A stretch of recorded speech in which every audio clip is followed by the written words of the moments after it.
خیلی سعی میکنن که بتون قبل از 10 صبح ریخته بشه یا بعد از 5 بعد از 4 بعد از ریخته بشه که طبیعتا اصلا محیط هم یه مقداری خنک‌تر باشه. خیلی کمک میکنه که مثلا بتون ریزی از 5 صبح شروع کنیم، از 6 صبح شروع کنیم و 10 صبح تمامش کنیم. خب اینا نکاتیه که سبب میشه جرم بتون یه مقداری خنک بشه. مسائلی که خب حالا این خودش چون اتوماتیک داره بتون خنک میکنه به اون گرادیان همین هم یکم کمک میکنه، ولی حالا نقطه شروع میره پایین.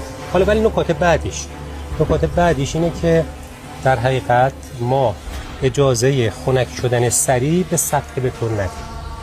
مثلا خیلی فکر میکنن که تو تابستون مثلا فرض کن ما نباید یه روکشی بذاریم که دما رو تو بتون محبوس بکنه. اتفاقا تو بتون ریزی عجین آره باید گرمی گرش داریم سطحشو، یعنی باید اجازه بدیم که گرمای سطحی به مرور زمان از دست بره که گرادیان ایجاد نشه، چون اون مغز بتون گرم باقی میمونه، چون اون با حرارت هیدراسیون داره داغ میشه، موتور بتون روشن شده. اگه بخواد سریع بده بیرون مثلا روش میشه، مثلا فرض کن داخلش هست 50 درجه روش میشه 20 درجه، گرادیان میشه 30 درجه. گرادیان هرگز نباید از 20 درجه بیشتر بشه.